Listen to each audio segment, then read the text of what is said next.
So this is the first question और इसको करने से आपको कुछ आइडिया होगा कि what is similarity of triangles, right. So in this question आपको बताना है इनमें से कौन कौन से ट्रायंगल सिमिलर हैं और कौन सा क्राइटेरिया आपने यूज किया उसको सिमिलर दिखाने के लिए।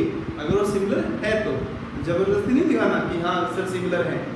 तो क्वेश्चन नंबर 1 के कुछ पार्ट हैं, 6-7 पार्ट, मैंने इनमें से 4 पार्ट लिए हैं और ये आई थिंक ये कवर करेंगे आपका सिमिलरिटी क्राइटेरिया को। क्वेश्चन नंबर 1 देखिए आप, ABC PQR, तो एंगल्स देखिए 60 60 80 80 40 40, corresponding angles are equal. Sides के बारे में जरूरी नहीं है, आपको आइदर साइड्स और एंगल्स इनमें से एक अगर आपके पास इंफॉर्मेशन अवेलेबल है तो ट्रायंगल्स जो हैं सिमिलर होंगे। तो आप यहाँ देख रहे हैं कि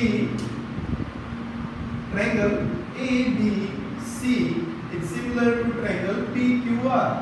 Which criteria is going to use? Angle similarity, क्योंकि तीनों एंगल्स सेम है यहाँ पर। कमिंग टू नेक्स्ट क्वेश्चन, ध्यान से देखिए, ये 2 है, साइड की बात कर रहा है तो साइड की बात करो तो रेशियो से रिलेटेड होगा। तो 2 है तो कुछ देखो क्या है, 4 है, 2 2 जा 4, 3 2 जा 6 एंड 2.5 2 जा 5। मतलब जो साइड्स हैं वो डबल हो रही है। अब ये मत सोचना कि सर ये 2 है तो यही 4 होना जरूरी था।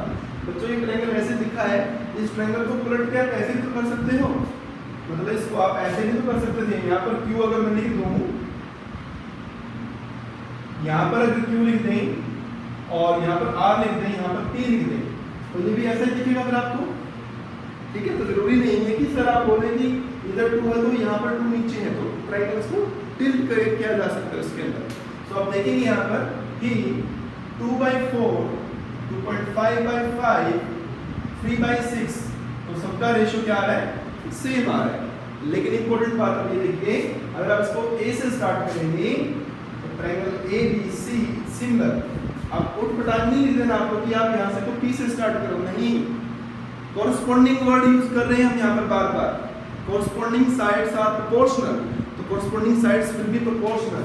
तो A की कॉरस्पॉन्डिंग मतलब ये AB एक साइड है तो AB मतलब 2 था तो इसके कॉरस्पॉन्डिंग है QR, तो आप इसको स्टार्ट करेंगे मतलब Q से, तो QR, तो AB की कॉरस्पॉन्डिंग QR है, तो बाद में तीसरा रहेगा P, और BC 2.5 तो RP 5, AC 6 AC और PQ 6, तो PQ 1 और 3। तो कोरस्पॉन्डिंग वर्ड का ध्यान रखते हुए आपको काम करना है, ठीक है। नेक्स्ट क्वेश्चन, तो क्या यूज किया आपने यहाँ पर, side side side similarity criteria. Coming to this question, यहाँ पर भी साइड की बात कर रहे हैं, तो हम देख पा रहे हैं कि 2 2 जा 4, वेरी गुड, 3 2 जा 6, very good, it is 2.7, it is 5, तो 2.7 और 5 डबल में हुआ, तो यहाँ पर आप लिखेंगे कि these two triangles are not similar, यहाँ पर सिमिलरिटी नहीं है तो नो लिख देंगे, नो सिमिलरिटी। नेक्स्ट क्वेश्चन की बात करते हैं, जो मैंने क्राइटेरिया नंबर 3 आपको बताया था, देखिए ध्यान से, 2.5 इन 5 और 5 2 जा 10, मतलब डबल का रेशियो आ रहा है। तो आप क्या देख पा रहे हैं यहाँ पर, MN डिवाइड बाई PQ, ठीक है, और इधर ML divide by PR, ML divide by QR, तो ये कितना आ रहा है आपका 1/, एंड द इंक्लूडेड एंगल, सबसे इंपॉर्टेंट बात देखिए ध्यान से, इन दोनों साइडों में एंगल है M, इन दोनों साइड में एंगल है Q, इन दोनों साइड में भी है, तो इंक्लूडेड एंगल भी सेम है, तो क्या लिखेंगे, ट्रायंगल कहाँ से स्टार्ट करेंगे, M से स्टार्ट करेंगे, M and L similar to triangle, कहाँ से स्टार्ट होगा, M से स्टार्ट किया 70 एंगल से, Q से स्टार्ट करेंगे, Q, और इम्पोर्टेंट बात, Q से P लिखे पहले, QR लिखे पहले, वो भी इम्पोर्टेंट बात है। तो आप देखें ध्यान से, आपने क्या लिखा पहले, MN लिखा है, MN लिखा है मतलब 2.5 वाला, तो यहाँ पर क्या करेंगे, QP लिखेंगे। Criteria side angle side criteria आपने यूज किया है, ठीक है बच्चों। Coming to next questions, there are a lot of questions in 6.3 exercise. सभी के अंदर आप ट्रायंगल्स की क्राइटेरिया यूज करते रहें, आसान है सभी, कुछ प्रॉब्लम मैं सोल्व कर रहा हूँ, बाकी आप करेंगे. So coming to question number 3 and question number 4 here. Question number 3 एक ट्रेपेजियम वाला क्वेश्चन है. अगर आपने लास्ट एक्सरसाइज जो बीपीटी था उसमें भी आपने इस क्वेश्चन को प्रूव किया था यूजिंग बीपीटी. सिमिलरिटी क्राइटेरिया से भी आप इसे प्रूव कर सकते हैं, बट आपको बस यहाँ पर दो ट्रायंगल्स को सिमिलर दिखाना है. तो आपको दिया है ट्रेपेजियम ABCD इन विच AB पैरेलल CD, और ये जो बात बोल रहा है ना AB पैरेलल CD, इसी से आपका काम होने वाला है. The diagonals intersecting at O, diagonals O पर इंटरसेक्ट कर रहे हैं, ठीक है. अब ध्यान से देखिए, अगर मैं इस ट्रायंगल को और इस ट्रायंगल को सिमिलर दिखा दूं काम हो जाएगा, ठीक है ना. तो आप देखें as AB पैरेलल CD, ये गिवन है आपको, ठीक है ना. AB और CD पैरेलल हैं, तो जो ये BD होगा, BD इज ट्रांसवर्सल. क्या हो जाएगा? ट्रांसवर्सल. और ट्रांसवर्सल के ऑल्टरनेट एंगल्स इक्वल होते हैं बच्चों.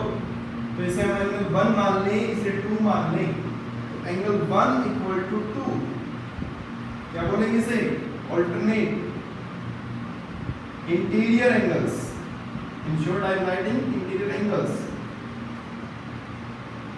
alternate angles, ठीक है. फिर ऐसे ही AC भी ट्रांसवर्सल है, AC is also ट्रांसवर्सल. समझते हैं ट्रांसवर्सल, दो पैरेलल लाइन को बीच में से कट करते हुए एक लाइन जा रही है, टेढ़ी लाइन जिसे बोलते हैं. तो AC is ट्रांसवर्सल, तो इट इंप्लाइज यहाँ पर 3 मान लेते हैं, यहाँ पर सिर्फ 4 मान लेते हैं. तो एंगल 3 इक्वल्स टू एंगल 4, ये भी आपका ऑल्टरनेट हो गया, है ना. फिर ये देखिए ध्यान से, यहाँ पर और यहाँ पर इसे आप 5 और 6 लिख लो. 5 इक्वल टू 6, ये क्या हो गया? वर्टिकली ऑपोजिट, वर्टिकली ऑपोजिट, ठीक है ना. तो वर्टिकली ऑपोजिट क्या बताया बच्चों आपने यहाँ पर कि 3 एंगल, एक ट्रायंगल के दूसरे एंगल के 3 एंगल्स के इक्वल हैं. तो हम लिखेंगे ट्रायंगल. अब ध्यान रहे कॉरस्पॉन्डिंग लिखना आपको जरूरी है. अगर आप O से स्टार्ट करेंगे ट्रायंगल को O और इधर AB लिख रहे हैं, सिमिलर टू O से ही दूसरा ट्रायंगल स्टार्ट करना है. और ध्यान रखें कि A एंगल C के इक्वल है, तो इधर C लिखना. अगर D लिख दिया पहले तो गलत हो जाएगा, बिकॉज कॉरस्पॉन्डिंग वर्ड लिखना कॉरस्पॉन्डिंग के हिसाब से आपको सोचना है बच्चों. That is the most important here. तो O C और फिर आपको क्या है? D. जैसे बोलते हैं हम एंगल एंगल एंगल सिमिलरिटी. तो जब ट्रायंगल सिमिलर होंगे कॉरस्पॉन्डिंग एंगल इक्वल होने से, तो उनके कॉरस्पॉन्डिंग पार्ट्स भी सेम रेशियो में होंगे. ऐसा भी था अपने पास. तो अब देखिए कॉरस्पॉन्डिंग पार्ट्स आपको लाना है OA. तो इधर आपके पास कॉरस्पॉन्डिंग में क्या है? OA. रिप्लाइज आप क्या लिख रहे हैं? OA. अब इसके कॉरस्पॉन्डिंग यहाँ पर क्या है? OC. अगर आपने इधर OA लिखा तो उसके कॉरस्पॉन्डिंग OC है, उनका रेशियो लिखेंगे. फिर आपको लेना OB, मतलब पहला और तीसरा OB. इधर कॉरस्पॉन्डिंग क्या है? OD, जिसे बोलते हैं CPST. 9th क्लास में लिखते हैं ना बार बार CPCT. यहाँ पर लिखेंगे CPST. Corresponding parts of similar triangles are in same ratio. यही आपको प्रूफ करना था, right. Next question, question number 4 है. आपको QR by QS, तो मार्क कर लें QR कहाँ है? ये है QR पूरा, और QS ये वाला. तो दोनों इनका रेशियो QT कहाँ है? देखिए ये रहा QT. और PR कहाँ है? ये अब ये देखिए PR यहाँ चला गया, ये इक्वल दे रखा है इनका रेशियो. अब अगर मैं क्या दिखा दूं, क्योंकि अगर मैं इस पी आर की जगह क्यू पी को ले आऊं, है ना, देखो फिर Q R by Q S, Q T by Q P, अगर ये इक्वल दिखा दिया जाए रेशियो, तो बड़ा ट्रायंगल छोटे ट्रायंगल के सिमिलर हो जाएगा, ठीक है ना, क्योंकि उनका रेशियो सेम है और दोनों में एंगल 1 आ रहा है। साइड एंगल साइड क्राइटेरिया आपका यहाँ पर यूज होगा। कैसे, देखिए ध्यान से, आप थोड़ा इसको दिखाएंगे।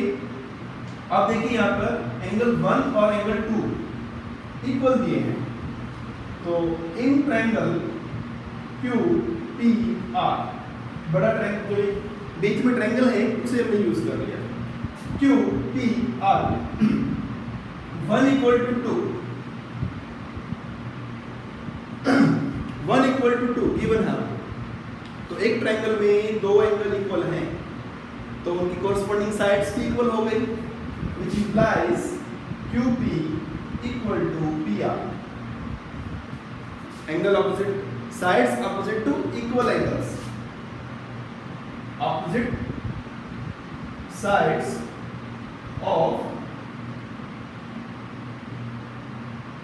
equal angles. ये आपको कॉन्सेप्ट लगा दिया है आपका, ठीक है। QP PR के इक्वल, तो यही तो PR जो आपको हटाना था, ठीक है। नाउ जो गिवन है इसे लिखते हैं आप यहाँ पर, now Q R by Q S equal to Q T by P R, मत लिखो, पी आर की जगह लिख दो क्यू टी, इसको आपने मान लिया 1, इसे बोलते हैं फ्रॉम 1। अब ध्यान से देखो, Q R Q S, mark कर दो ना पेंसिल से, क्यू आर क्यू एस मतलब बड़ा ट्रायंगल छोटा ट्रायंगल का साइड, क्यू टी बड़े ट्रायंगल में आता है, क्यू पी छोटे ट्रायंगल में आता है, और उनके बीच में जो इंक्लूडेड एंगल है that is 1 in both the cases, triangle similar हो गए। तो क्या लिखेंगे, ट्रायंगल, कौन सा ट्रायंगल जो बोला है इसको प्रूव करने के लिए, PQS similar to triangle TQR। Reasoning will write side angle side criteria, side angle side criteria use किया। और भी बहुत सारे क्वेश्चंस हैं, एक दो और करते हैं। Okay, let's take one more example. Let us take one more question. Question number 7. और आप इसे करेंगे, इसमें आपको 4 पार्ट प्रूव करने हैं, और अगर आप ध्यान से कर लें इन सभी क्वेश्चंस को जो मैंने अभी करवाए हैं, बाकी जितने भी क्वेश्चंस एक्सरसाइज में दिए हैं आपको लगभग 13-14, आप बड़े आराम से कर पाएंगे, ठीक है। बहुत इजी है, आपको सिर्फ सिमिलैरिटी क्राइटेरिया को यूज करना है, ढूंढना है कि कौन सा क्राइटेरिया यूज करना है। Now coming to question number 7, here a triangle ABC is given, CE is altitude on AB is given, AD is an altitude on BC is given, and both are intersecting at P, दोनों altitude P पे cut कर रहे हैं। अब सिर्फ दो information आपके पास हैं कि दोनों altitude है, ये आपको इतनी सारी चीजें प्रूफ करनी है। तो फर्स्ट पार्ट बोलता है AEP और CDP, बुक सामने रखें, अच्छा रहेगा, आपको पिक्चर बिल्कुल साफ साफ दिखेगी। आपके एनसीईआरटी बुक आपके सामने होनी चाहिए, क्वेश्चन तभी अच्छे से सोल्व होंगे। AEP और CDP दोनों सिमिलर प्रूव कर रहे हैं, ढूंढिए ना AEP कहाँ है, AEP बच्चों ये रहा, है ना, और CDP ये रहा, ठीक है। तो अब आप क्या करें, क्योंकि साइड के बारे में तो कुछ इंफॉर्मेशन नहीं है, try to use angle similarity criteria, उसकी बात करेंगे। तो फर्स्ट पार्ट में अगर आप बात करेंगे तो आप पहले जो प्रूफ करना है उसे लिख ले, in triangle AEP and triangle CDP, पहले आप ये दो ट्रायंगल लिख लें क्योंकि यही तो प्रूफ करने हैं आपको।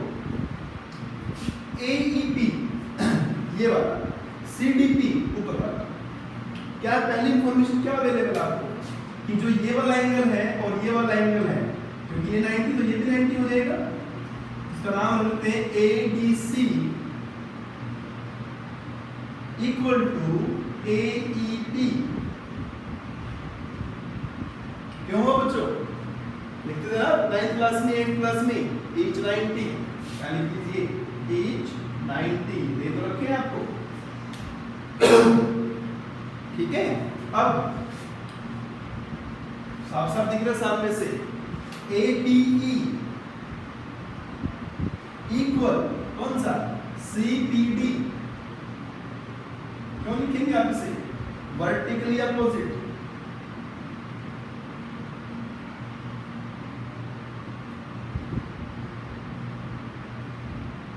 Vertically opposite angle. तो बस अब यहाँ पर देखेंगे कि दो एंगल एक ट्रायंगल के इक्वल हैं कि नहीं दो एंगल ऑफ अदर ट्रायंगल के। तो बच्चों तीसरा तो अपने आप इक्वल हो जाएगा ना, 70 80, इधर भी 70 80 150, तो तीसरा एंगल सम प्रॉपर्टी से 30 30 बचेगा। तो आप लिख देंगे यहाँ पर दो एंगल अगर इक्वल हैं तो तीसरा तो अपने आप ही इक्वल है, उसको लिखने की जरूरत नहीं है, अंडरस्टूड है वो। तो अगर आप सिर्फ दो एंगल भी दिखा देते हैं तो तीसरा अंडरस्टूड हो जाएगा। तो इसलिए आप लिखेंगे triangle AEP similar to triangle CDE। क्या लिखेंगे एंगल सिमिलरिटी, एंगल सिमिलरिटी। तीन भी लिख सकते हो क्योंकि तीसरा तो अंडरस्टूड है वो इक्वल होगा। कमिंग टू सेकंड पार्ट, सबसे पहले क्या प्रूफ करना है उसे लिख लें, जहां प्रूफ करना है सिर्फ उसी ट्रायंगल के पे फोकस करना है आपको। तो ट्रायंगल है ABD, अब देखें in triangle ABD and CBE, triangle CBE। अब इन्हीं दो ट्रायंगल पे फोकस करना, पेंसिल उठाओ मार्क करो। ABD कहाँ है ABD बच्चों, ये वाला ट्रायंगल AB और D यहाँ तक, तो इसमें 90 डिग्री दिख रहा है मुझे। CBE CB और E, मुझे इसमें भी 90 डिग्री दिख रहा है। आप लिख दीजिए ध्यान से ABD में, तो ADB इक्वल टू CEB, क्या रीजन लिखोगे each 90, ठीक है। दूसरा कहां से ढूंढोगे, आप ध्यान से देखिए ABD CBE, B दोनों में दिख रहा है आपको, तो जब B पॉइंट दिख रहा है तो B पे एंगल तो जरूर बनेगा ना। ये देखिए यहाँ पर ये जो B है ABD में भी है CBE में भी है, तो आप लिखेंगे angle B equal to B common. बस तीसरा एंगल दिखाने की जरूरत ही नहीं है, इट इज अंडरस्टूड, तीसरा अपने आप इक्वल हो जाएगा। तो आप लिख दीजिए बस उठा के triangle ABD is similar to triangle CBE। Reason लिखना है बच्चों एंगल सिमिलरिटी। आई होप बहुत अच्छे से समझ में आ रहा है, ठीक है। Coming to third number